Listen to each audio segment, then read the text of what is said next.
and welcome back to Sports Night in Auburn.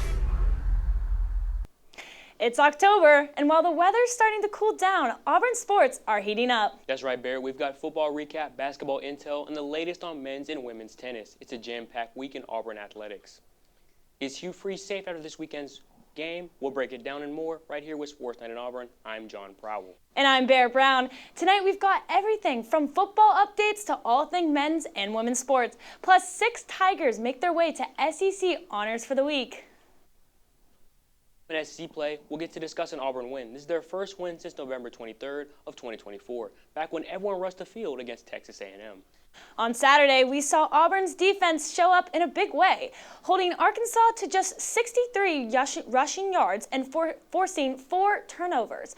Those 4 takeaways all occurred in the fourth quarter. We talked for weeks about Auburn starting off strong, but not finishing games. This week, the defense helped them and changed the narrative. On the offensive end, there was a shakeup at quarterback as Jackson Arnold was benched after throwing a pick-6, and Ashton Daniels stepped in behind the center, finishing the game with 77 passing yards and 36 yards on the ground, helping lead Auburn to a much-needed 33-24 victory. Here's a comment from him during practice yesterday about what he sees moving forward. Whatever I'm asked to do, whatever I can do to help this team win, I'll be ready to do so. What's the next step for this offense after that win on Saturday? Yeah, I think just being consistent. You know, obviously we showed a lot of promise out on the field, but we also showed a lot of areas where we need to work on. While the newcomers' performance was impressive, the win against Arkansas brought conference attention to 2 other Tigers on the team. Alex McPherson went 6 for 6 on field goals, which ties both the Auburn record and the SEC record. That was more than enough to earn him SEC Special Teams Player Week honors. On the defensive end, it was hard to ignore the work that Xavier Atkins put in this week. He was named SEC Co-Defensive Player of the Week, and Bronco Nuricic was Defensive Player of the Week. This came with his 9 solo tackles, 2 sacks, and a forced fumble, and the win against Arkansas.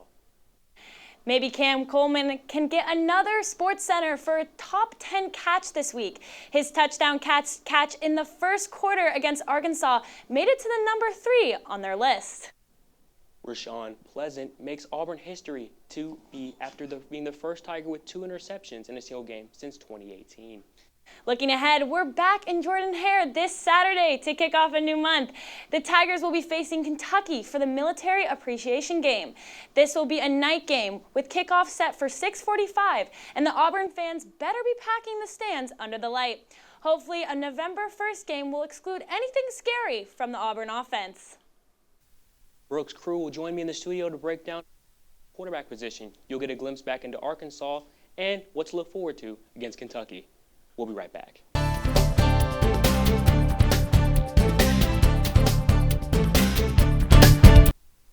Welcome back, Eagle Eye TV viewers. Today I'm joined with Brooks Crew and our Eagle Eye Insider. To break down some of Auburn football this week, we have some good, some bad, and some ugly to talk about. Brooks, what are some key players that caught your attention this week against Arkansas? Really some key plays that stood out to me in this past matchup. Catch right there in the first drive on the scripted drive. Just an absolutely incredible catch, falling backwards. Clearly, pass interfered with, but the ref kept it in his pocket because, well, Cam caught it, so you might as well keep it in your pocket. Another notable narrative throughout the game, the switch to Ashton Daniels from Jackson Arnold following a pick-6 in the second half. The Tigers were down 11 points at that point, and Ashton led the team to their largest comeback in quite a while. 4 straight turnovers to wrap up the game and really put the nail in the coffin for the Hogs was also just a massive standout factor of this game that propelled the Tigers to success. And who would you say are some key players that had a strong performance in the Arkansas game from your perspective? Well, right off the bat, we've got to talk about the defense. I mean, I mentioned the 4 turnovers there at the end, and Rashawn Pleasant had 2 of them by himself. He was the first interception he actually took back to the crib for 6, and then he followed it up 2 drives later with another interception, but he was tackled after about a 20-odd yard return. He also had several super impressive kick and punt returns throughout the game and just overall staggered all over the stat sheet. Xavier Atkins as well, the co-defensive player of the week for his performance. 12 tackles by himself, 4 tackles of those were for loss, 2 sacks, and a forced fumble right along that for turnover streak. Then, of course, Alex McPherson, the special teams player of the week, who really struggled last week against Missouri, kicked 1 for 4 then. Wasn't the case this past week against Arkansas. He was 6 for 6, and he tied Daniel Carlson's record for most field goals made in a game by an Auburn kicker. Now, Brooks, would you say that Hugh Freeze is safe this week considering his performance against Arkansas? Well, I mean, he made the adjustment he needed to make. The defense looks like a new animal coming out of the half, and if you're not going to fire him after a loss, you can't really fire him after a win, unless, I guess, Mississippi State, like we've seen with some other SEC coaches. He mentioned in his press conference Saturday that he would have a decision on who the quarterback for the upcoming week's game will be on Monday, though on Monday he had some different news. Take a listen. Any greater motivator than competition, and that's what it is. It's an open competition to see who prepares and plays the best. They both will split reps, and then we'll make a decision. A nice little graphic right here for you.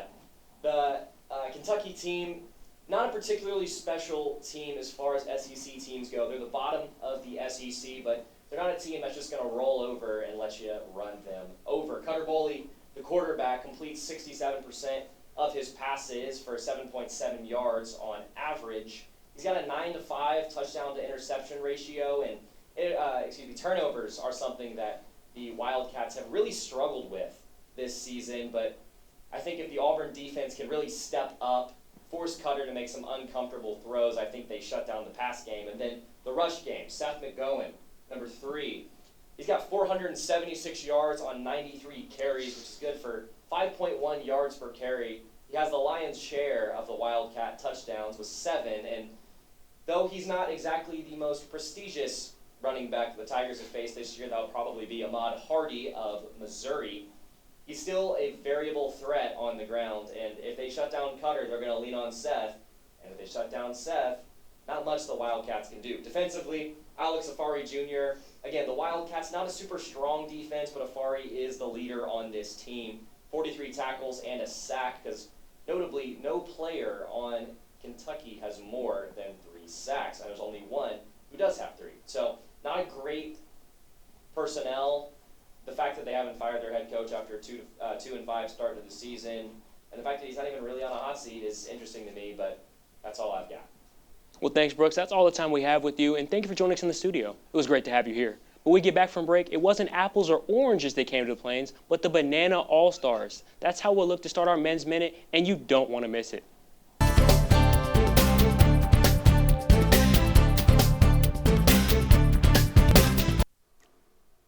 Welcome back. It's time for our Men's Minute. Let's start off with the men's baseball team. This past week, the Tigers celebrated a huge milestone, 10 years of Butch Thompson as head coach. Under his leadership, Auburn baseball has become one of the most respected programs in the SEC, with multiple NCAA tournament appearances, a trip to College World Series, and countless memorable moments on the Plains. This past weekend at Plainson Park, we went completely bananas. The Savannah Bananas came to town, bringing their unique style of baseball and high-energy entertainment to Auburn. Fans packed the stadium for a night full of fun, laughter, and some unforgettable moments. There was dance moves, tricks, and plenty of banana-style baseball to keep everyone smiling from start to finish. Coach Thompson and the Tigers will look to keep the same energy rolling as they continue fall preparations to build momentum toward another strong season in the spring. Here's a video recap.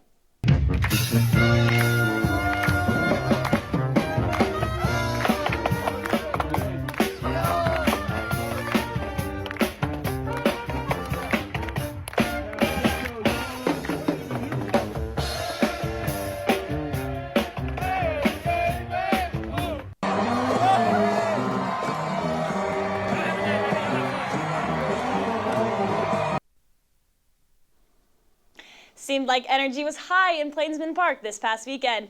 The baseball team will be back in action November 8th against Kenshaw State at Mickey Dunn Stadium. Now, Lydia, what's the update from the men's golf team?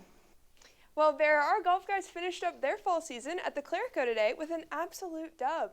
we need to talk about Josiah Gilbert, who led the Orange and Blue to victory. On the first day, Gilbert shot 2 over with a slow and steady start. Day 2 was a whole different beast. Gilbert woke up and locked in with a final finish on day 2 with a score of 8 under. Momentum built for the Tigers. On day 3, Gilbert was able to claim the leadership board and finished 3 under. His impressive play pushed Auburn to the finish line to secure the win. Now, let's race on over to talk track and field. The teams will head up to good old Rocky Top for the SEC Championships this weekend. We wish them the best of luck. Now, back at the desk, they have some men's tennis updates. Thank you, Lydia. Men's tennis will split up this week. While the teams stayed in Alabama, half the squad competed in the CCB Collegiate Invitational in Birmingham, and the other half was in Tuscaloosa for the Crimson Tide Fall Challenge. In Tuscaloosa, the Tigers were able to win a tiebreaker against Columbia after grabbing 3 singles victories. The effort was led by Billy and Freddie Blades. They were able to finish off with play 3-1 over Florida State on Sunday. Over in Birmingham, Joey Phillips won half of his matches. He had a late surge after winning in straight sets against UAB. They will compete for a bid to the NCAA Singles and Doubles Championship at the ITA South Section Championships November 6th through the 9th. We're going to swim this one over to Lydia because I've heard you had more on the pool and the platform.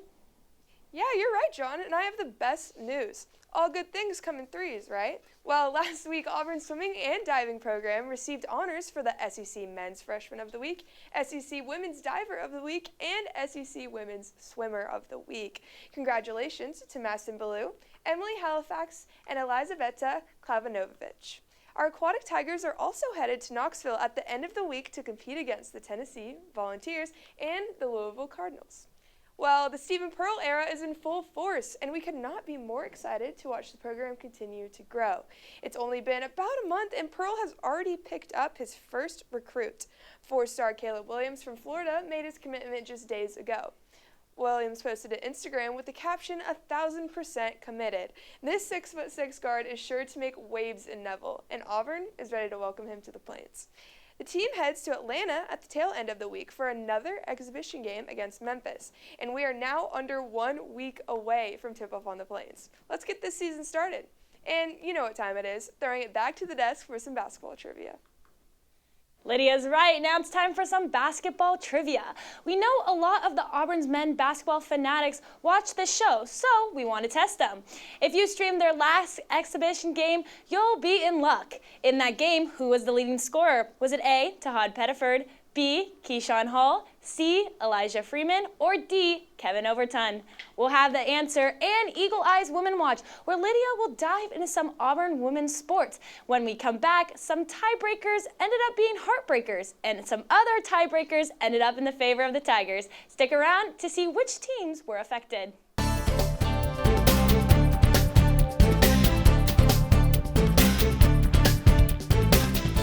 We asked in our last segment, in their last exhibition game, who was the leading scorer for Auburn men's basketball? Was it A, Tahad Pettiford, B, Keyshawn Hall, C, Elijah Freeman, or D, Kevin Overton? If you guessed B, you'd be correct. He's been all over Auburn's men's basketball socials, but his game has backed it up. In his first outing as an Auburn Tiger, he had 26 points, 8 rebounds. He'll be a player to keep your eye on in the future. Now let's move on over to the stables. Our women's equestrian team took on the number 4 ranked Texas A&M Aggies this past Friday, October 24th. The Tigers fought hard, tying the Aggies 10-10, but ultimately dropping the meet raw score. Following that, Auburn faced SMU, and once again it ended in a tie, but this time they came out on top of the tiebreaker. Avery Gwynn was one to watch this past week, earning the most outstanding performance on the fences after a standout ride that helped the Tigers finish strong. Here's a glimpse of that.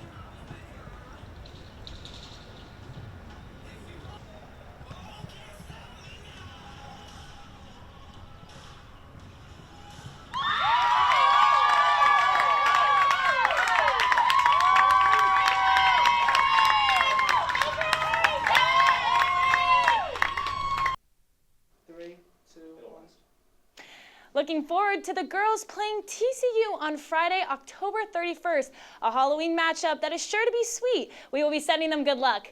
Now, let's move it over to the courts. Lydia has all the info about the women's volleyball team. Well, Barrett, you would be right. The Lady Tigers have been serving up some serious competition on the court with 2 back-to-back SEC wins. It was all Tigers against the Razorbacks. Football got it done on the field, and volleyball followed with a suit with a huge win of their own. Volleyball hosted Arkansas last week for their breast cancer awareness match and brought the heat. Blair Darby has the inside scoop. This evening at Neville Arena, the number 2 ranked Auburn Tigers return to the Plains to host Arkansas for a volleyball matchup. Let's see the highlights. This SEC matchup captured an electric crowd, honoring breast cancer survivors and raising awareness through its pink out theme. In set 1, the Tigers attacked their opponents offensively, with 4 of the Tigers obtaining 3 kills each. The Auburn defense held their ground, while 2 of the Tigers combined for 2 blocks, leaving the Razorbacks defeated in set 1. Set 2 detailed many lead changes. Dreves and Chambliss put together 4 kills. Dreves, along with teammate Edson, would both achieve a double-double, Dreves' 7th of the season. The Tigers went on to win set 2, however the Razorbacks were not done yet. Arkansas, despite the powerful offense of the Tigers, managed an even higher hitting percentage, forcing a set 4.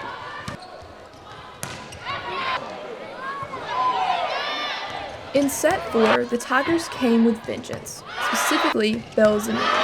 Zimmerman collected 7 of her match-high 15 kills in set 4 alone, and with the help of her teammates, the Auburn home crowd left Neville Arena proud. Auburn volleyball takes the win tonight, winning 3 of the 5 sets. I'm Blair Darby, Eagle Eye TV. Then on Sunday, the ladies traveled to Norman to face the Sooners.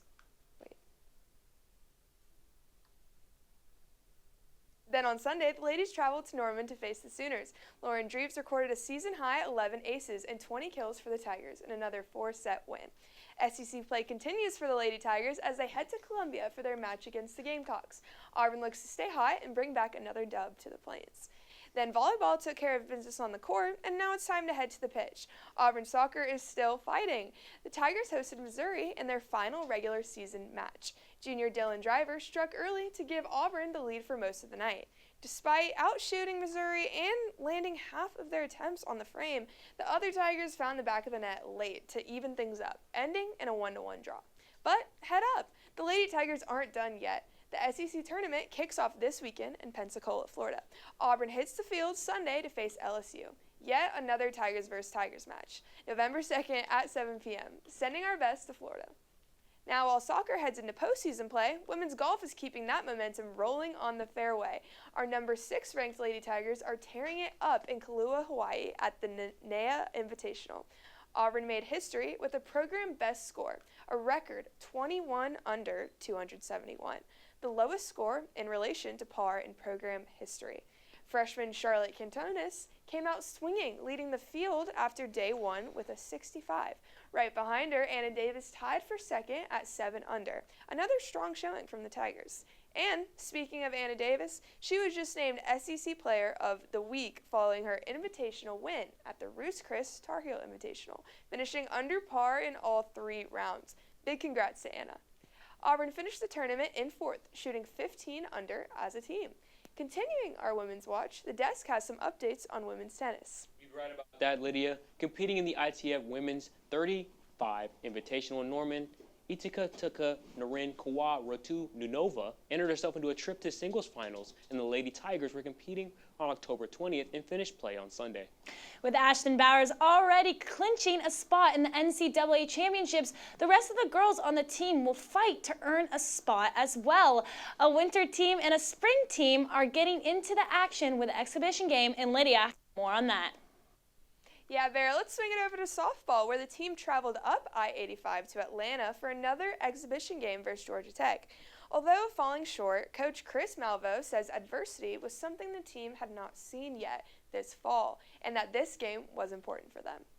Now rounding out our women's watch, we're hitting the court once again to talk women's basketball.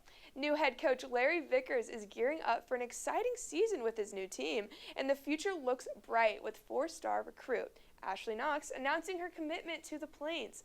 The 6'6" wing made it official just days ago on Instagram. The Tigers will hit the court November 3rd in Charlotte for their exhibition match, another team we cannot wait to watch this season in action.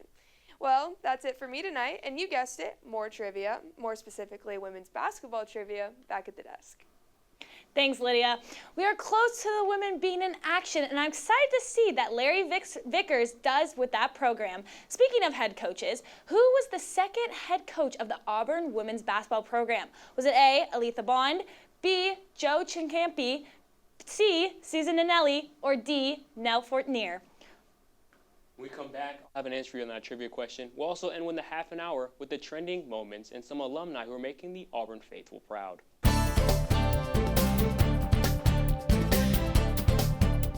Before the break, we tested our Auburn's women's basketball knowledge, and we asked you, who was the second coach of Auburn women's basketball program? Was it A, Ethel Bell, B, Joe Champy, C, Susan Anunley, or D, Nell Fortier? If you guessed C correctly, it was Susan Anelli. The Nun, you would be correct, is speaking of the Nun. Eagle Eye TV's Morgan Sims hosted on our TV show, Organized Chaos. You can watch the full interview on Eagle Eye TV YouTube at Eagle Eye TV. Now let's head into my personal favorite segment, Auburn in the NFL.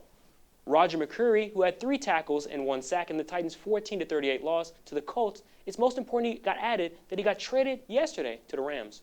Jameen Sherwood had 5 tackles in the Jets' 39-38 win over the Bengals and tied for 13th in the league with 35 solo tackles this season. Next up, we have Tank Biggs, 104 rushing yards on 9 attempts, running 11.6 yards per attempt in the Eagles' 38-20 win over the Giants.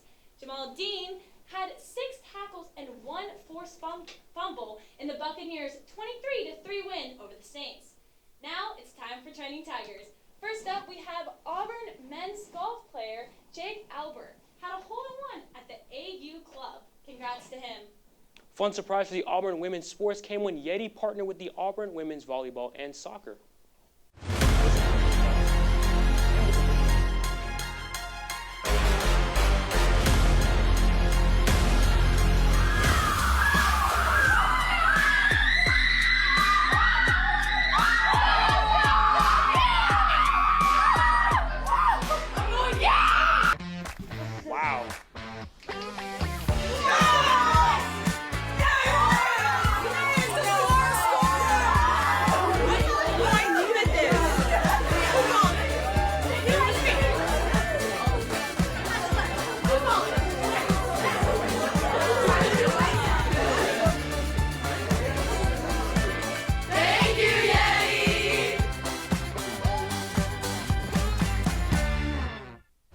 Men's basketball and the softball teams also had a couple of donuts. What's up, Auburn basketball? It's your boy Mecca. I'm here with Big Guard Keyshawn Hall. What's good? We're going to Quad to give out donuts. Donuts? Yeah, let's go. Here, you want to play?